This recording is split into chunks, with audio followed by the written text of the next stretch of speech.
Oklahoma football is one of the most prestigious and historical programs in the nation, and for the most part, they have been widely successful all century. Going from Coach Stoops to Coach Riley was seemingly a perfect transition, as Riley began to develop Heisman-level quarterbacks and had a couple of playoff appearances. That is why everyone expected a perfect transition of power when Brent Venables took over for Lincoln Riley. Riley obviously left for USC, and Venables was a longtime defensive coordinator at Clemson before he returned to Oklahoma to take the head coaching gig. Unfortunately, the 2022 season has not gone to plan. There are multiple factors as to why the Sooners have struggled, but in today's video, we're going to talk about this Oklahoma team, the hype surrounding the team in the offseason, what has gone wrong, and what I think the direction of the program is going to be moving forwards. But before we can get started, nearly 80% of you guys are not subscribed to the channel, and we're now on the road to 100K, so quickly be sure to hit the subscribe button, leave a like if you want to support the channel, turn on notifications so you never miss when I upload, and let me know what topic, player, or team I should cover next. Now let's talk about some Oklahoma football. So I think in order to understand how Oklahoma got in this position, we first need to talk about last season. In 2020, Spencer Rattler emerged as the starting quarterback, and this team was gearing up for a national title run in 2021. Guys like Rattler, Marvin Mims, and Theo Weiss returned on the offense, and they brought in a big-time transfer running back from Tennessee by the name of Eric Gray. The defense was also loaded, and many believe that this was finally going to be Oklahoma's year. They got 35 first-place votes in the Big 12, and pretty much everyone predicted them to be at the top. Rattler was a Heisman contender, Mims was one of the best receivers in the country, and this was supposed to be the year that the defense finally got it together so they could make a run at that national title. But how did it end up going? Well, not according to plan. In week 1, they were originally supposed to play on the road against Tulane, but because of the weather, they moved that up to Norman, where they struggled. Tulane actually had a chance to win that game, but Oklahoma held on 40-35, and many were wondering what the heck was going on. In week 2, they blanked Western Carolina 76-0, but everyone knew the real challenge was going to come in a couple of weeks. Nebraska would come to town to renew the rivalry matchup, and surprisingly, the Cornhuskers actually played quite well. They made it a very close game and ended up only losing 23-16. The Sooners at this time were 3-0, and Spencer Rattler was starting to struggle, and things reached an all-time hysteria during the West Virginia game. During halftime of the West Virginia game, the student section started to boo Rattler and they wanted Caleb to play. The guy they're talking about is Caleb Williams. He was a 5-star player and the #1 quarterback out of the DC area, and some of the fan base had already turned on their prize star in Rattler. Despite a lackluster performance, the Sooners would kick a game-winning field goal and beat West Virginia 16-13. After that, they go on the road and survive a scare against Kansas State before they'd have an all-time classic game against Texas. The Longhorns were ranked #1 and got off to a commanding lead, but once Riley benched Rattler, Caleb Williams came in and put on a show, and Kennedy Brooks would complete the game by running for a touchdown with pretty much no time left. This put Oklahoma all the way up to #4 in the country, and after dominating wins over TCU, Kansas, and Texas Tech, they'd have another tough matchup on the road against Baylor. The #13 Bears were one of the surprise teams of the 2021 season, and they'd finally put the Sooners to rest as they win 27-14. This was Oklahoma's first loss of the season, but they would survive another close game against Iowa State, before they'd still have a chance to go to the Big 12 championship and maybe a college football playoff spot. They'd have to go on the road to play against #7 Oklahoma State, and for the first time in years, the Cowboys finally won in an all-time classic. The Sooners lost by 4 and would miss the Big 12 championship en route to a 10-2 record. They'd end up playing Oregon in the Alamo Bowl, where they'd win 47-32, and it was a disappointing season. One afternoon, there was a crazy rumor that Lincoln Riley was going to LSU. He came out and said he wasn't, and the next day he decided he was going to USC. This was probably the most shocking coaching move of this past decade in college football, and with him, he would bring Alex Grinch and both Caleb Williams and Mario Williams, plus a couple of other players. Because of that, Oklahoma would now have to hire a new head coach, and who did they look to? Well, they looked to Coach Venables. He was a defensive coordinator back in the day with Coach Stoops, and he was now going to be the head man.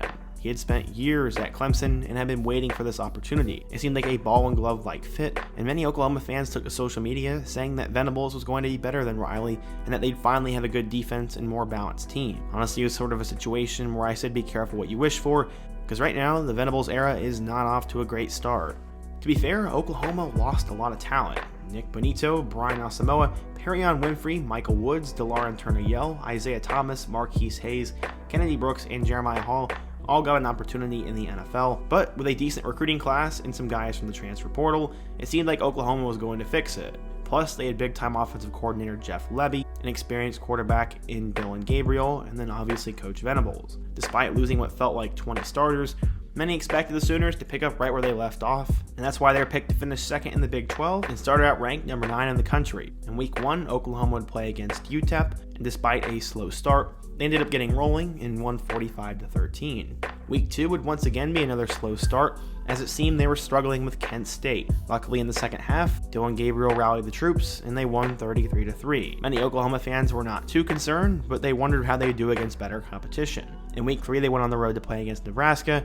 In the offseason, that was one of the most highly anticipated non-conference games, but after Scott Frost left and everything imploded, Nebraska was left as one of the worst Power 5 schools, and Oklahoma cruised to a 49-14 victory. In week 4, Kansas State would come to town. They had new transfer quarterback Adrian Martinez and were fresh off a loss at home to Tulane. No one expected Oklahoma to lose this game, but both Deuce Vaughn and Martinez went off, and they had a couple of late touchdowns and won 41-34. This exposed a lot of flaws in Oklahoma, and this also gave them their first loss of the year, and I believe their third loss in the last 4 years to the Wildcat. It's one of those ridiculous stat lines, but many expected them to bounce back in week 5 against TCU.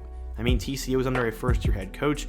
Many thought Max Duggan was nothing but a game manager, and that this would be the game that Coach Venables and company get it all together. Nope, that's not how it went. After TCU got off to a hot start, there were a couple of mishaps, a fumble, and some punts, and all of a sudden, Oklahoma was out of this game by halftime. Things didn't get much better in the second half, as Dylan Gabriel suffered a dirty hit and is now in concussion protocol. The Sooners ended up losing 55-24, and this was a humiliating game. TCU went for 688 yards of total offense and had 29 first down. It was a complete and utter domination of the Oklahoma program, and now not only do they have to figure that out, but they're going to have to play a backup quarterback, and it'll either be Davis Beville, Nick Evers, or JUCO transfer General Booty. After the game, there was lots of Oklahoma fans complaining on Twitter, many wondering what the future of Oklahoma looks like, and some were even saying to fire Venables. Yeah, there's a lot of crazy people out there, but what did the coach have to say after all this? He said, quote, "I'm incredibly disappointed again, and obviously we did not play well today. We did not play well in any way, shape, or form. We talked about starting fast and efficient and playing well early.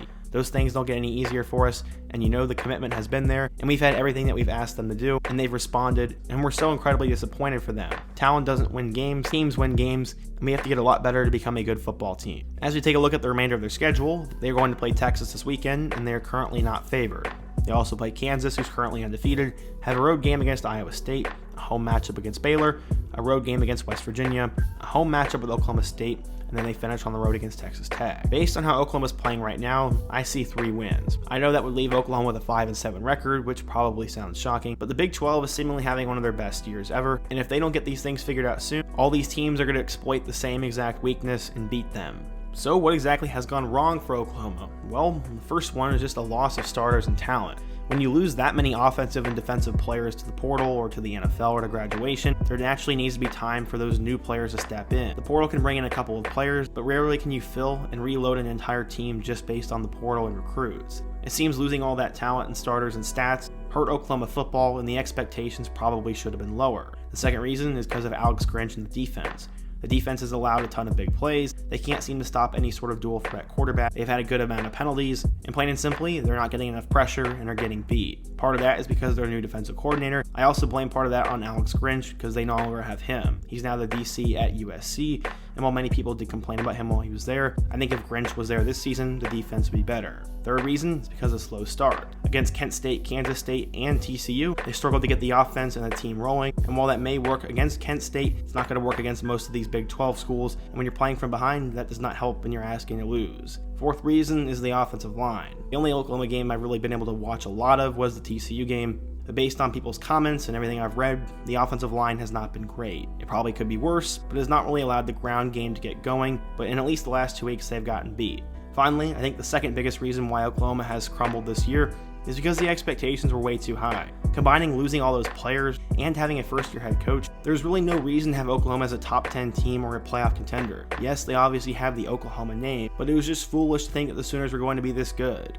In my opinion, they're going to be a 7, 8, or 9 win team, and that's what the expectation should have been. I think right now, the Oklahoma fan base is so accustomed to winning and competing for Big 12 titles that they cannot even fathom the idea of having to wait a year or two. I do believe Coach Venables will get the ship going here in the next few years, but it's probably going to take some time, and to be honest, this season might be a disaster. If Dylan Gabriel doesn't get back soon, don't really have a great quarterback in my opinion, and there's so many flaws, and they're off to a bad start, so it's going to be hard to salvage the season. Who knows though? They could come flying out of the gates this weekend and beat Texas and put all this to rest, or maybe they have worse of a season than we think is possible. That I can't really answer, and I'm not an Oklahoma football expert, so please give me your thoughts down below. If you're a Sooner fan, what has gone wrong for the team so far?